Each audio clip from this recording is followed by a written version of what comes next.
are really, really important because they are a part of our lives and a part of our like social construct of what being trans is.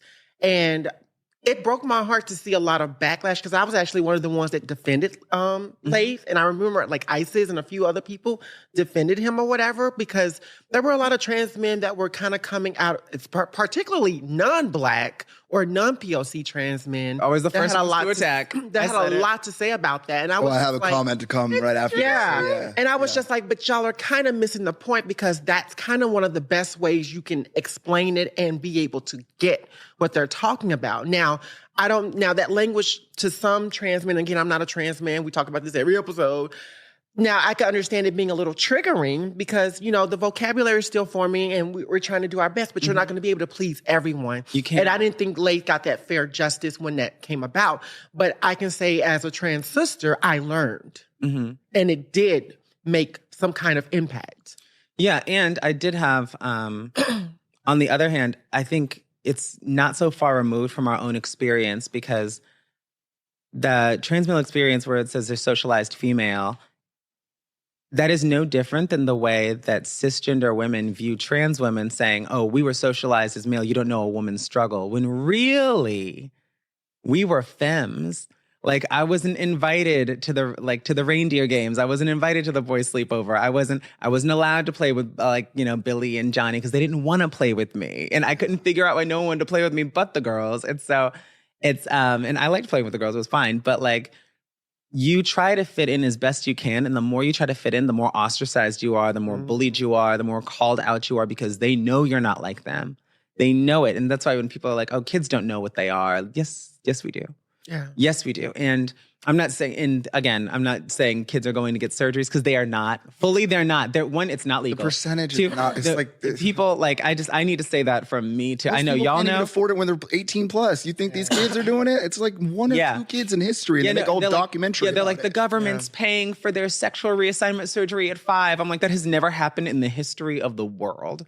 Stop. No, stop the lies. You're spreading lies and propaganda. And fear mongering. Yeah, but they don't want us to socially transition at that age when really it wouldn't do anything for the kid. Because I would sleep on the girl side at nap time just so I wouldn't be bullied. And the teachers knew that.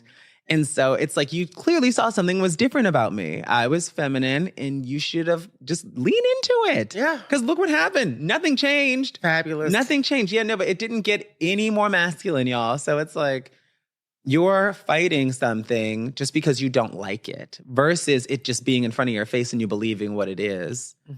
Like, stop pretending you don't know. And so that being said, I think that trans women could empathize with Lay's statement, at least when we are called out for the wrong reasons. Like, oh, you guys were men before, you had privilege. Pause. I was not, no. There was no male privilege anywhere. I was treated like a less than. Yeah. Compared to any other male presenting person. Yeah. No, truly. And we all were. Most of us were. Yeah, the only person that wasn't was probably Caitlyn Jenner. Anyway. I have a history with Caitlyn. I know. But I had to say it because that's someone who behaves how a lot of people think that we behaved before. Like, oh, they're just males using male privilege and now just, in drag now. And I'm like, absolutely not. I'm just being myself. I'm the same. I haven't changed at all. Yeah. I feel like a lot of people that are conservative, even trans people who are conservative, they take the risk of medical procedures, put fear in it, they fear monger it and amplify it. Because ultimately what happens is there is reputable research. There are doctors who have been doing the work, been studying this stuff for years, putting the information out there in the research.